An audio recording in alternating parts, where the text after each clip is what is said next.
Bismillahirrahmanirrahim. Assalamualaikum warahmatullahi wabarakatuh.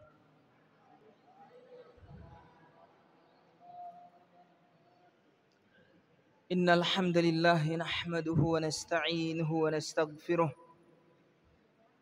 na'udzu billahi min shururi anfusina wa sayyiati a'malina.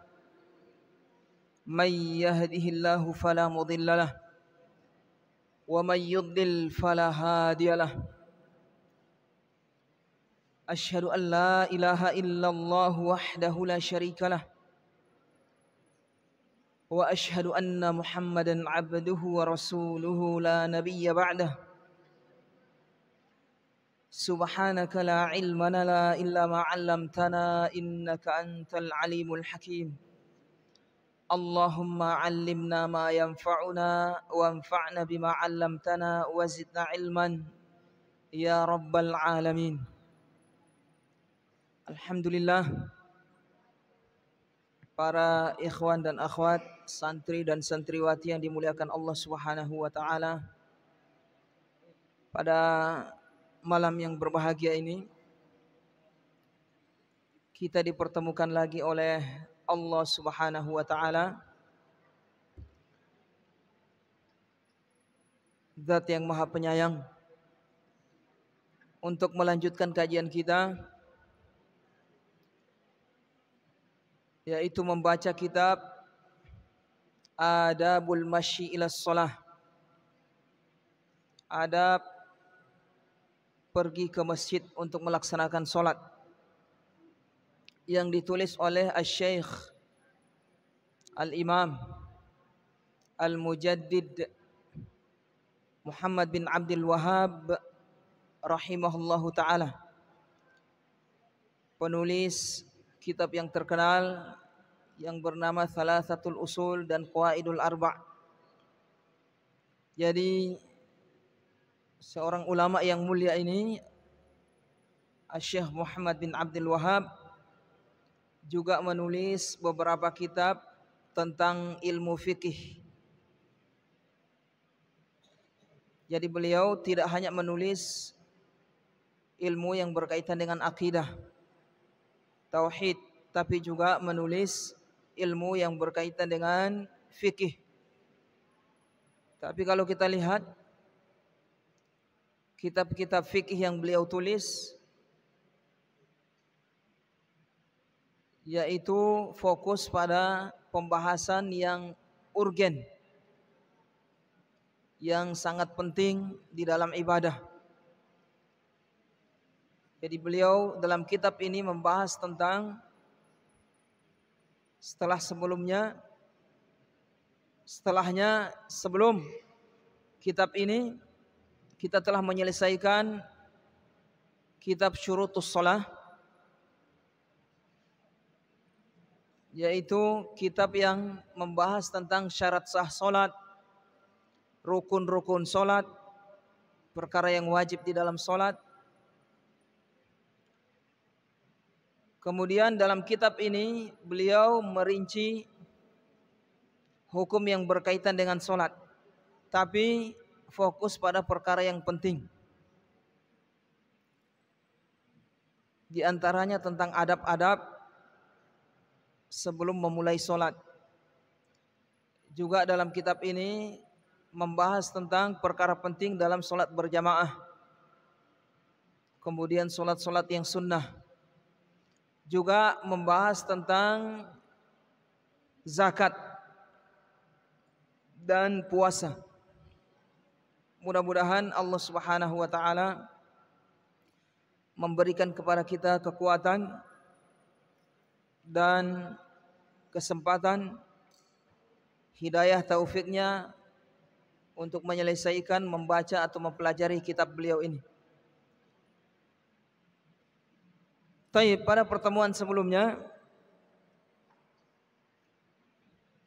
kita masih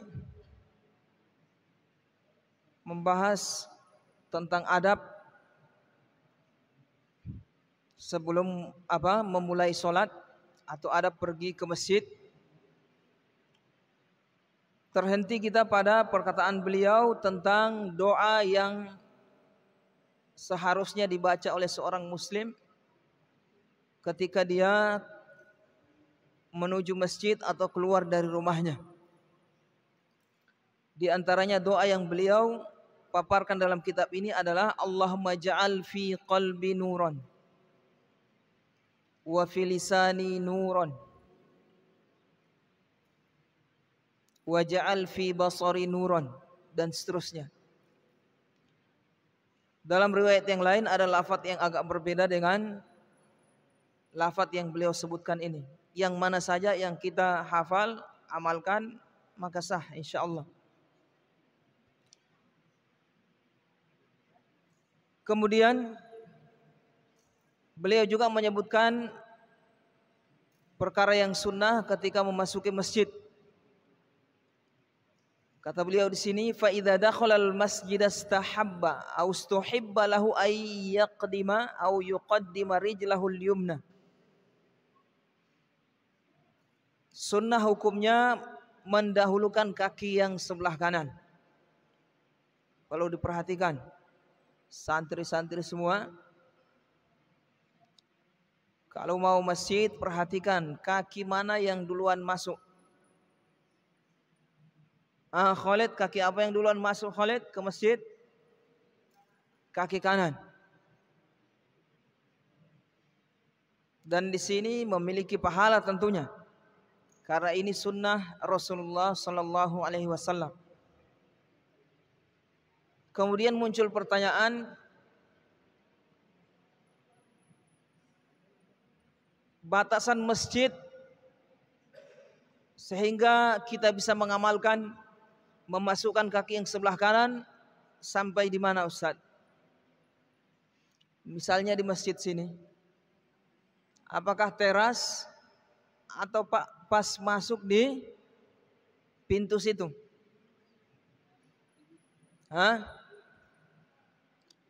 Taib, yang benar pas masuk di pintu. Pintu di situ berlaku kita disunnahkan mendahulukan kaki yang sebelah kanan. Bukan di teras ya. Kalau teras tidak termasuk masjid. Jadi yang masuk masjid adalah bangunan. Bangunan yang menutupi ruangan masjid. Sisi masjid itu masuk ke hukum masjid. Makanya kalau orang jualan di teras masjid boleh. Kalau di dalam masjid tidak boleh. Jadi berlaku, kapan berlaku sunnah memasukkan memasukkan sebelah kaki yang kanan, yaitu kalau di masjid kita ini itu jelas, itu di depan pintu, ketika yang sebelah kanan untuk masukkan, dahulukan. Jadi di situ, bukan di terasnya. Taib, ini perkara yang penting juga untuk kita menentukan mana bagian yang masjid, supaya kita menerapkan hukum-hukum yang berkaitan dengan masjid. Di antaranya disunnahkan mendahulukan kaki yang kanan, dan disunnahkan ketika keluar mendahulukan kaki yang kiri. Dan juga hukum-hukum yang lainnya seperti haram berjualan di dalam masjid. Batasannya di mana? Itu kita sudah tahu batasannya. Jadi hukum masjid ada bangunannya jelas. Jadi teras masjid tidak termasuk masjid. Jadi masjid yang ditutupi oleh bangunan masjid. Pondasinya kemudian bangunan, di dalamnya itu masjid. Yang di luar walaupun kita bikin teras itu tidak termasuk masjid. Kemudian dan disunnahkan juga ketika kita masuk masjid membaca doa. Apa doanya? Yang beliau ajarkan kemarin. Sampai tidak kemarin kita sampai di pembahasan doa masuk masjid? Belum ya? Taib, kata beliau, setelah dia masuk masjid, wa yaqul, dia mengatakan, Bismillah, a'udzu billahil azim wa biwajhihil karim wa sultanihil qadim minasyaitonir rajim. Itu doanya. Kemudian solawat, Allahumma salli ala Muhammad, Allahumma gfirli dhunubi. Di sini doa yang beliau paparkan ada riwayat yang lain. Jadi setelah kita masuk, kita masuk ke masjid, sebelah kanan kita dahulukan. Disunnahkan juga kita masuk masjid itu bersolawat. Demikian juga ketika keluar. Cuma para ulama memperbincangkan apakah solawat ini dibaca di awal doa atau setelah berdoa. Kalau Syekh di sini menyebutkan solawat setelah doa itu. Namun ada sebagian ulama yang lain mengatakan begitu dia masuk masjid dia solawat dulu. Setelah Bismillah, Allahumma salli ala nabiyina Muhammad, baru dia mengucapkan a'udzubillahil azim wa biwajhihil karim wa sultanihil qadim minasyaitonir rajim. Ada doa yang lain, Allahumma ftahli abwaaba rahmatik. Yang mana saja doa yang warid yang datang dari Nabi Muhammad SAW dari hadis yang sahih, kita amalkan, boleh, hukumnya sunnah. Jadi begitu masuk, Bismillah, bersolawat. Setelah solawat baca doa yang tadi, a'udzubillahil azim wa biwajhihil karim wa sultanihil qadim minasyaitonir rajim, Allahumma ftahli abwaaba rahmatik. Kalau keluar, dahulukan kaki yang kiri, mengucapkan apa? Solawat lagi, Allahumma salli ala nabiyina Muhammad, Allahumma inni as'aluka min fadlik. Itu kalau keluar masjid. Allahumma inni as'aluka min fadlik. Nanti beliau akan sebutkan di sini. Wa inda khurujihi, dan ketika keluar, yuqaddimu rijlahul yusra, maka dia dahulukan kakinya yang kiri.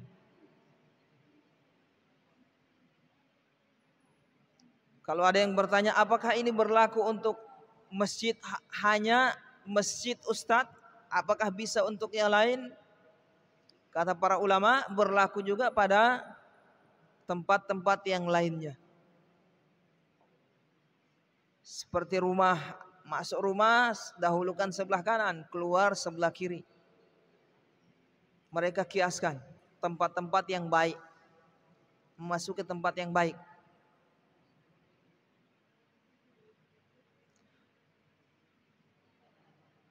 Wa yaqul, dan mengucapkan ketika dia keluar dari masjid, waftahli abwaaba fadlik, waftahli abwaaba fadlik.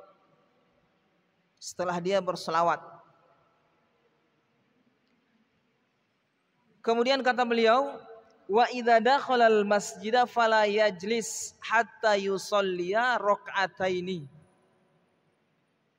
Ketika dia masuk masjid, maka jangan dia langsung duduk. Hatta yusalliya rak'ataini, sampai dia sholat 2 rakaat dulu. Sebagaimana sabda Rasulullah SAW, kata beliau, liqaulihi sallallahu alaihi wasallam, idza dakhala ahadukumul masjida fala yajlis hatta yusalliya rak'ataini. Hadis sahih. Jika salah seorang di antara kalian masuk masjid, maka janganlah dia duduk dulu sampai dia sholat dulu 2 rakaat.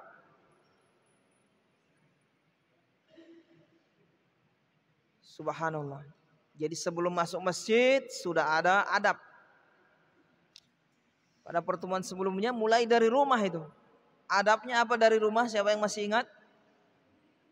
Bersuci dahulu dari rumah.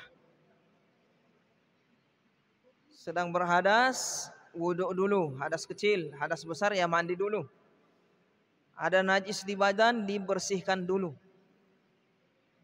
Kemudian melangkahkan kaki menuju masjid dalam keadaan sakinah wal waqar, tenang, khusyuk, berharap pahala kepada Allah Subhanahu wa taala. Karena akan berjumpa dengan Allah Subhanahu wa taala. Pas mau masuk masjid ada adabnya, yaitu dengan membaca doa. Ada yang dibaca, ada yang dilakukan, yaitu dengan kaki kanan masuk. Setelah masuk baca doa lagi, subhanallah. Baca doa lagi. Ini kalau kita perhatikan, Allah ingin kita itu mengingat Dia. Allah ingin kita itu mengingat Dia, selalu kembali kepada Dia. Dan ini yang Allah suka kepada kita. Bahkan disyariatkannya ibadah itu ya untuk mengingat Allah Subhanahu wa taala. Kita harus pahami ini. Allah itu suka hambanya itu mengingat Dia. Allah mengatakan tentang solat, wa aqimis solata li dzikri. Tegakkanlah solat untuk mengingat aku, kata Allah Subhanahu wa taala. Dan juga agar hati kita ini terpaut, terikat dengan Allah Subhanahu wa taala. Sehingga tidak diganggu oleh jin, oleh setan. Orang yang jauh dari zikir kepada Allah, jarang berzikir, akan sering diganggu oleh setan.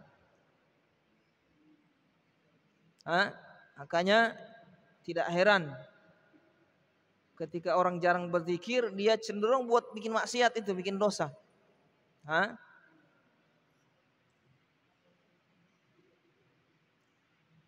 Orang suka ngerokok misalnya karena dia jarang berzikir itu. Suka nyuri, masuk kantin makan 5 dibayar 2. Itu orang jarang berzikir kepada Allah Subhanahu wa taala. Kalau dia dekat dengan Allah, hatinya terpaut dengan Allah, sering berzikir, Allah akan ingatkan dia. Ketika ingin berbuat dosa, Allah ingatkan. Tapi ketika dia jauh dari Allah, dia ingin bikin dosa, Allah kasih biar. Karena Allah itu ketika kita ingat Dia, Dia ingat kita. Uzkuruni azkurkum. Ingatlah aku akan ingat kalian. Jadi ketika kita sering mengingat Allah, di mana saja sambil duduk istighfar, astagfirullah, astagfirullah, subhanallah, subhanallah. Ketika di kondisi yang kita cenderung ingin berbuat dosa, biasa Allah ingatkan kita itu.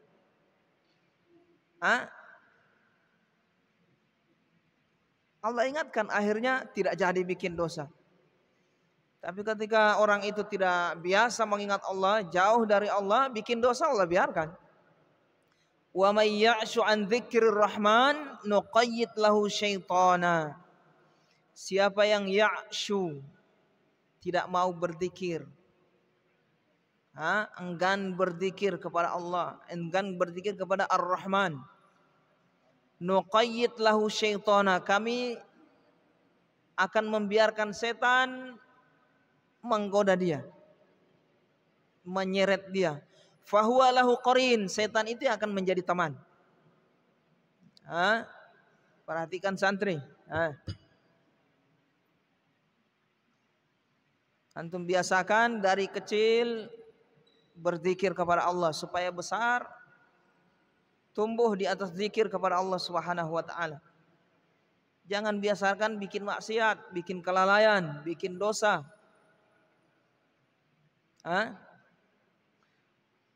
Taib.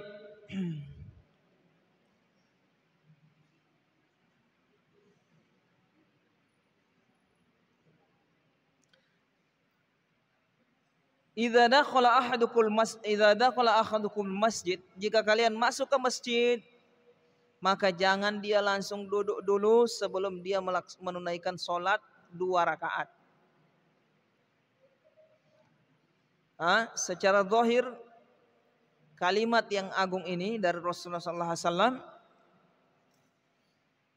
jangan dulu duduk sebelum sholat 2 rakaat. Sebagian ulama memahami bukan berarti kalau kita masuk masjid nanti duduk dulu baru sholat. Ini sebagian orang salah memahami hadis yang agung ini. Jadi masuk masjid nanti ini disyariatkan untuk orang yang ingin duduk. Tidak. Ini disyariatkan untuk orang yang mau menetap di masjid atau masuk masjid walaupun dia tidak duduk. Jadi ucapan Rasulullah SAW jangan dia duduk sebelum sholat dulu, itu mimbab kata para ulama aglabiyah. Karena kebanyakan orang yang masuk masjid ingin duduk. Tapi ketika di kondisi yang dia tidak duduk, tetap dia disyariatkan sholat 2 rakaat tahiyatul masjid walaupun dia tidak duduk. Misalnya dia masuk masjid mau mondar-mandir, misalnya mau memperbaiki apa gitu, tetap dia disyariatkan untuk sholat walaupun dia tidak duduk.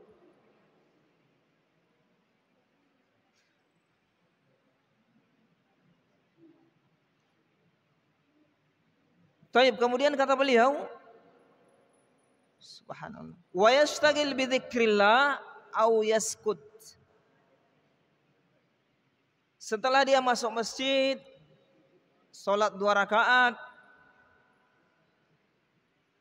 tahiyatul masjid, dia sibukkan dirinya dengan zikir kepada Allah, istighfar, subhanallah, Allahu akbar, la ilaha illallah, alhamdulillah, subhanallahi walhamdulillahi wa la ilaha illallah, Allahu akbar. Dia ulang-ulang atau istighfar. Atau mendengarkan kajian. Mendengarkan kajian ini termasuk zikir. Tidak ada ulama yang menyelisihi yang mengatakan dengar kajian ini tidak zikir. Ini termasuk zikir. Jadi mendengarkan kajian, berada di majelis ilmu, mendengarkan tausiah, fawaid, faedah-faedah ilmiah dan seterusnya, halal haram, itu termasuk zikir. Jadi apa yang kita lakukan di majelis ini, duduk, menulis, mendengarkan, termasuk zikir kepada Allah Subhanahu wa taala. Au yaskut, kalau dia tidak bisa berzikir, minimal diam. Minimal diam, tidak boleh bikin kerusuhan, keributan di masjid. Sampai teriak-teriak di masjid, tidak boleh. Karena masjid memiliki kehormatan. Masjid memiliki kehormatan. Orang yang masuk masjid ada adab-adabnya. Coba antum lihat, mau masuk sebelah kanan. Masuk baca doa, sholat dulu. Setelah sholat zikir. Ini masuk masjid, kejar-kejaran, main karate, teriak-teriak, la haula wala quwata illa billah. Perhatikan ini santri, jangan dilakukan seperti itu. Di dalam masjid, masjid memiliki kehormatan. Tidak boleh kita coreng kehormatan itu. Apa kehormatannya? Dijaga adab dalam masjid. Tidak boleh ribut, apalagi teriak-teriak. Minimal yang kita lakukan ketika kita masuk masjid, diam. Sudah. Jangan bikin keributan. Kalau tidak mampu, tidak mau berzikir. Wala yakhudu fi haditsid dunya. Kemudian jangan dia berlarut-larut membicarakan perkara dunia. Kalau 1-2 kali misalnya ada kebutuhan, cerita tentang urusan dunia boleh. Karena kadang mungkin nanti di masjid baru ketemu. Tapi kalau kerjaannya masjid dibikin meeting, pertemuan, cerita urusan dunia, urusan keuntungan ini dan itu dan seterusnya di masjid, hukumnya makruh. Wala yakhudu fi haditsid dunya. Apalagi ditekankan kemakruhan ini kalau ingin menunaikan sholat. Orang lain masuk masjid, zikir, menunggu iqamat, zikir. Ini tidak cerita tentang dunia. Tadi kamu jualan dapat berapa? Tadi kamu ini begini, oh begini. Urusan dunia tidak boleh. Makruh hukumnya. Kecuali memang dibutuhkan saat itu, pas di situ ketemu ada yang ingin dibicarakan ya. Sekali dua kali. Tapi jadikan kebiasaan di masjid cerita urusan dunia dilarang oleh para ulama. Karena masjid ini memiliki keutamaan. Masjid dibangun bukan untuk itu, tujuannya untuk berzikir. Fi buyutin adzinallahu an turfa'a di masjid Allah, di rumah Allah yang diizinkan oleh Allah Subhanahu wa taala untuk ditinggikan nama-namanya, yaitu dipuji Allah Subhanahu wa taala. Jadi masjid ini memiliki kehormatan. Sekali lagi tidak boleh kita membuat keributan, membuat kekotoran di masjid. Perhatikan santri perhatikan. Jadi tuntutan dari itu tidak boleh bikin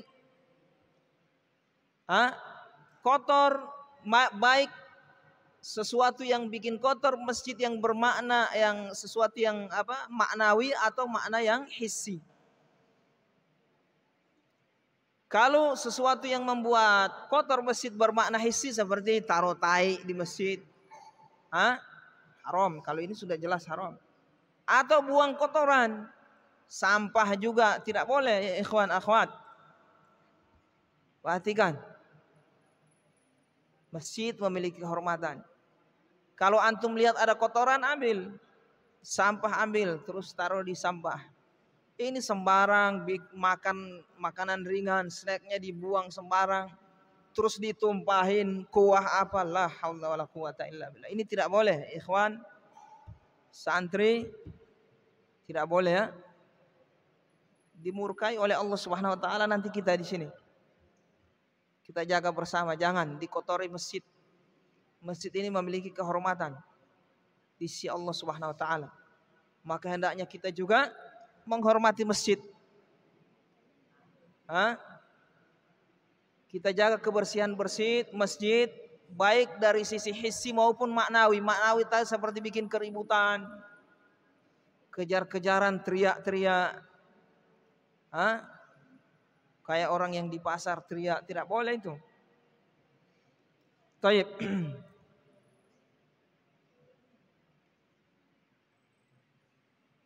Famadama kadzalika fahuwa fi sholatin.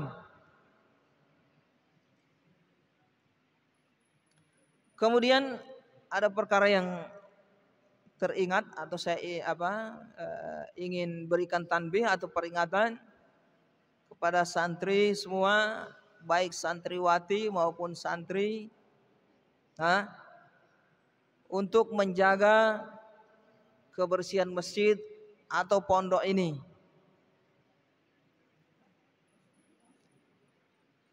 Perhatikan.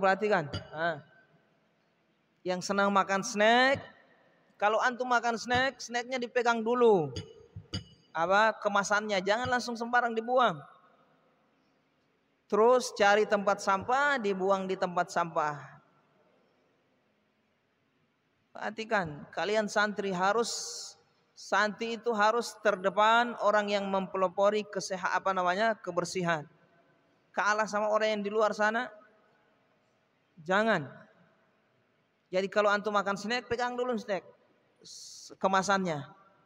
Terus jalan dapat tempat sampah, buang di tempat sampah. Ini habis makan, makan snack tak. La haula wala quwata illa billah. Antum tahu siapa yang antum persusah itu?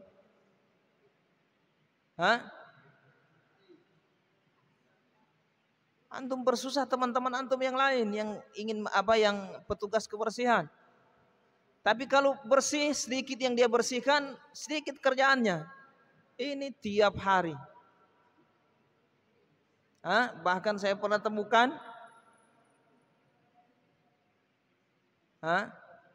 ditumpahi mie lagi. Lah Allah kata depan Ini jangan terjadi ya. Kalau misalnya kalian makan tumpah, dibersihkan, jangan dibiarkan. Perhatikan. Ya. Ini penting. Penting. Taib. Famadama kadzalika fahuwa fi sholatin. Selama dia berada di dalam masjid, perhatikan. Selama dia berada di dalam masjid, orang yang tadi yang menetapi adab, setelah dia masuk masjid, dia sholat tahiyatul masjid, kemudian menunggu sholat, dia berzikir, setelah sholat dia lagi duduk. Kata beliau, famadama kadzalika fahuwa fi sholatin. Selama dia masih di masjid, masih berzikir, maka dia masih terhitung sholat. Wal malaikatu tastaghfiru lahu ma lam yu'dhi aw yuhdits. Dan malaikat disebutkan dalam riwayat terus memohonkan ampun bagi orang yang ada di masjid tadi. Malam yu'dhi, dengan syarat selama dia tidak mengganggu. Termasuk bikin keributan, ganggu temannya. Ingat. Au yuhdits, atau tidak berhadas. Jadi begitu kita masuk masjid, setelah sholat atau menunggu sholat, perbuatan kita menunggu zikir itu terhitung kita sholat. Kita sudah terhitung sholat, pahala sholat sudah mulai jalan itu, subhanallah. Dan kata Rasulullah SAW, orang yang menunggu sholat di masjid sambil berzikir, tidak mengganggu dan dia belum berhadas, terus menerus para malaikat mendoakan pengampunan buat orang tersebut. Mudah-mudahan kita termasuk. Apalagi sambil mau menunggu sholat isya, apa ini kita kajian, ada di majelis ilmu. Jadi para malaikat selama kita tidak mengganggu, bikin keributan di masjid sini, kemudian selama tidak berhadas, para malaikat senantiasa mendoakan kita. Ya Allah, ampuni si fulan. Ya Allah, beri rahmat kepada si fulan. Disebutkan dalam riwayat, dalam hadis Rasulullah SAW. Didoakan oleh para malaikat. Mudah-mudahan kita tergolong orang yang seperti itu. Subhanallah. Biasa kita ini susah-susah pergi ke orang soleh minta didoakan. Yang bisa jadi doa orang soleh itu tidak diterima oleh Allah Subhanahu Wa Taala karena dia mungkin punya dosa. Tapi ini yang mendoakan kita ini malaikat, orang yang tidak memiliki dosa. Malaikat itu kalau berdoa diterima oleh Allah Subhanahu Wa Taala. Ini yang mendoakan kita adalah para malaikat agar dosa kita diampuni selama kita menunggu sholat berikutnya. Subhanallah. Tapi ingat dengan syarat lam yu'zi, tidak mengganggu. Teriak-teriak di masjid, bikin keributan, bikin onar, dan lam yuhdits, selama tidak berhadas. Subhanallah.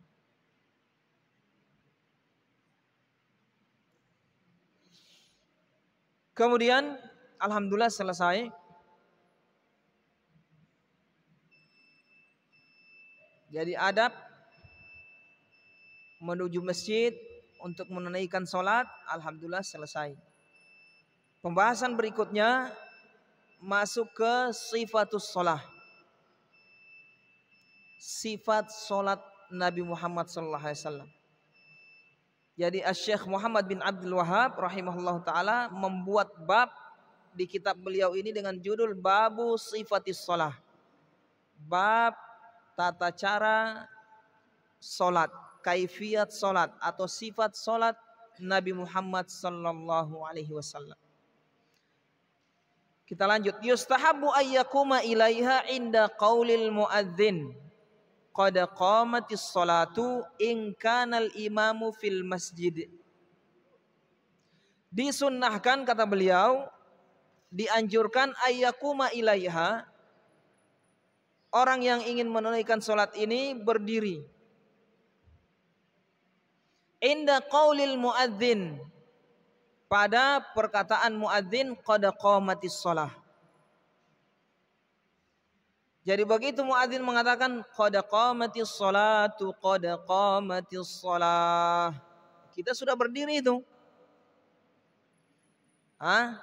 Sudah berdiri, sudah mempersiapkan diri di shaf, mengambil shaf tempatnya. Perhatikan santri, ini imam muadzinnya qad qamatis shalah, masih kejar-kejaran, masih berbaring di sudut, santai lagi. La haula wala quwata illa billah. Jangan.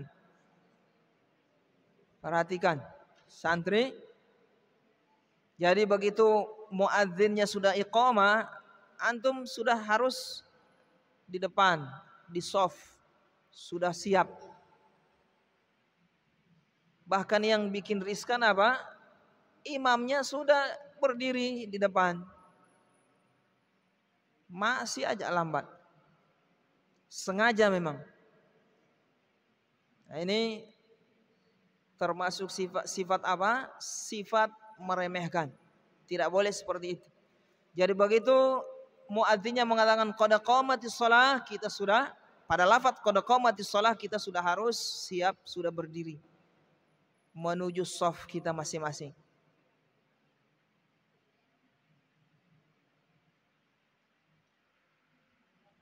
Perhatikan. Kemudian kita lanjut, wa illa idza ra'ahu in kana al-imamu fil masjid, kata beliau, ini dilakukan kalau imamnya ada di dalam masjid. Jadi kalau imam saat itu ada di dalam masjid bersama kita, maka berdirinya kita pada lafaz qad qamatis shalah. Muadzinnya mengatakan ketika dia iqamah mengatakan qad qamatis shalah, di situ kita berdiri menuju shaf sudah. Itu kalau imamnya ada dalam masjid. Wa illa idza ra'ahu, kalau imamnya belum dalam masjid, tidak ada masjid, masih di luar, berarti idza ra'ahu, si makmum ini berdiri ketika sudah melihat si imam. Dia lihat imamnya sudah masuk, di situ mereka sudah siap-siap berdiri berjalan menuju shaf. Qila lil imami Ahmad qabla takbir taqulu syai'an. Kemudian beliau Syekh Muhammad bin Abdul Wahhab melanjutkan, qila lil imami Ahmad, dikatakan kepada Imam Ahmad, karena kitab ini berjalan di atas mazhab Hambali. Jadi pendapatnya Imam Ahmad yang dikumpulkan di kitab ini. Dikatakan kepada Imam Ahmad, wahai Imam, qabla takbir taqulu syai'an, sebelum anda bertakbir, apakah ada ucapan, ada bacaan-bacaan sebelum takbir? Qala la, Imam Ahmad mengatakan tidak ada bacaan. Jadi pas mau takbir tidak ada bacaan apapun yang diucap. Idlam yunqal anin Nabi sallallahu alaihi wasallam, karena tidak pernah ternukil dari Nabi Muhammad sallallahu alaihi wasallam. Wala an ahadin min ashabihi, dan juga tidak pernah ternukil dari salah satu sahabat beliau, satu saja tidak pernah ternukil. Artinya beliau ingin menegaskan tidak ada bacaan yang disyariatkan ketika orang ingin masuk ke dalam sholat, ingin memulai sholatnya, kecuali ucapan takbir. Kecuali ucapan takbir. Ini mau menyindir atau mengkritik sebagian pendapat yang mengatakan sunnah atau dianjurkan mengucapkan niat di dalam sholat. Mau sholat niat, usolli fardhol maghribi thalatha raka'atin ma'muman au imaman. Kata Imam Ahmad tidak ada seperti ini.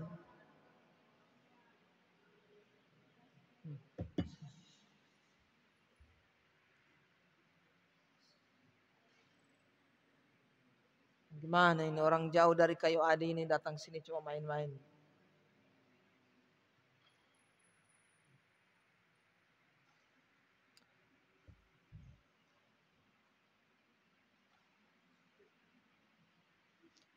Baik. Jadi tidak ada bacaan-bacaan tertentu yang dibaca di awal masuk sholat kecuali Allahu Akbar. Kecuali Allahu Akbar. Kata Imam Ahmad tidak pernah ternukil dari Rasulullah dan dari sahabat. Satu orang sahabat saja tidak ada. Jadi yang disunnahkan, disyariatkan adalah awal masuk mau sholat yaitu Allahu Akbar. Ucapan itu. Tidak ada ucapan yang lain. Ustadz biar cuma bismillah, Ustadz bismillah Allahu Akbar, biar bismillah, tidak ada. Begitu mau masuk sholat Allahu Akbar, itu saja. Tidak ada ucapan-ucapan yang lain yang ternukil dari Rasulullah sallallahu alaihi wasallam. Tsumma yusawwil imamus sufufa bimuhadatil manakib wal aq'ub. Kata beliau, tsumma yusawwil imamus sufuf. Kemudian setelah itu imam disyariatkan meluruskan shaf. Maksudnya shafnya makmum. Jadi tugasnya imam setelah shaf sudah terbentuk, meluruskan shaf. Maksudnya sini kalau dia lihat shaf bengkok. Tapi kalau dia lihat sudah lurus, ya sudah. Dia mulai sholat. Kalau dia lihat bengkok, tugasnya meluruskan. Sunnah hukumnya. Bimuhadzatil manakib wal aq'ub. Bagaimana cara meluruskan? Cara meluruskan si imam ini meluruskan shaf dengan dua cara. Yang pertama dengan perbuatan, yang kedua dengan ucapan. Kalau dengan perbuatan, yaitu si imam bergerak. Yang dia lihat agak ke depan disorong ke belakang. Kalau di zaman Rasulullah SAW sahabat pakai kayu, tongkat. Kasih lurus. Lurus. Dengan perbuatan. Cara yang kedua dengan ucapan. Ucapan sawu sufufakum fa inna taswiyatas sufuf min tamamis shalah. Luruskanlah shaf-shaf kalian wahai jamaah. Begitu. Jadi bukan cuma ucapan, diperhatikan juga. Kalau masih ada yang bengkok, disuruh luruskan. Begitu. Ini kalau si imam ini melihat ada yang tidak beres di shafnya, ada masih bengkok. Tapi kalau dia lihat lurus, tidak usah. Karena sebagian di antara kita, imam-imam kita menyangka bahwasanya ucapan sawu sufufakum itu ucapan yang disyariatkan. Tidak disyariatkan kita mengucapkan sawu sufufakum, tidak. Yang disyariatkan kita, ucapan itu menyuruh si makmum ini supaya lurus shafnya. Upaya supaya makmum lurus shafnya. Artinya apa? Ketika dia lihat sudah lurus, ya enggak usah ya dia bilang luruskan shaf, enggak usah. Tidak disyariatkan lagi. Rasulullah SAW mengucapkan seperti itu di awal perkara saja. Tapi setelah para sahabat sudah tahu hukum, sudah lurus, Rasulullah tidak melakukan itu terus. Sudah tidak melakukan itu karena Rasulullah Rasulullah setelah lihat lurus, beliau langsung takbir. Sallallahu alaihi wasallam. Jadi kalau dilihat sudah lurus, sudah tidak usah bunyi. Bilang sawu sufufakum. Lafaz ini tidak disyariatkan. Lafaz tidak disyariatkan. Karena tujuan lafaz ini menyuruh makmumnya supaya lurus shaf. Begitu tujuannya. Kalau sudah lurus ya tidak usah mengucapkan sawu sufufakum. sebagaimana yang diyakini oleh sebagian para imam-imam. Taib. Nah, bagaimana cara standar untuk mengukur sudah lurus atau tidak? Bimuhadatil manakib wal aqub, dengan mensejajarkan manakib, bahu, wal aqub, dan mata kaki. Perhatikan, ingat ini ikhwan semua, demikian juga akhwat yang ingin sholat berjamaah. Standar mengukur sudah lurus shaf atau tidak dengan melihat bahu, sejajar bahu dengan sejajar mata kaki dengan orang yang ada di sampingnya. Jangan dilihat ujung kaki. Kadang orang itu ada yang kakinya panjang, ya tidak bisa sama itu. Ada yang kakinya pendek. Maka yang dilihat adalah bahu dengan mata kaki. Walaupun kakinya ada yang menjulur begitu tidak ada masalah. Yang penting mata kakinya sejajar, bahunya sejajar. Demikian. Taib, ini hukumnya apa? Meluruskan shaf, merapat shaf, hukumnya apa? Kata beliau hukumnya sunnah. Dan ini pendapat jumhur, pendapat mayoritas para ulama. Meluruskan shaf, merapatkan shaf, hukumnya sunnah, bukan perkara yang wajib. Bukan berarti kalau sunnah kita abaikan, kita remehkan, tidak boleh. Tetap kita bersemangat bagaimana di shaf itu kita lurus. Nah, bagaimana kita lurus. Taib ya ikhwah, saya rasa cukup ya. Mudah-mudahan Allah Subhanahu wa taala menjadikan ilmu yang kita dengar, kita pelajari, kita simak ini, dan ilmu-ilmu yang telah kita pelajari dari di beberapa majelis yang lainnya menjadi ilmu yang bermanfaat, menambah keimanan kita, menambah bobot pahala kita, mengampuni dosa-dosa kita. Subhanakallahumma bihamdika asyhadu an la ilaha illa anta astaghfiruka wa atubu ilaik.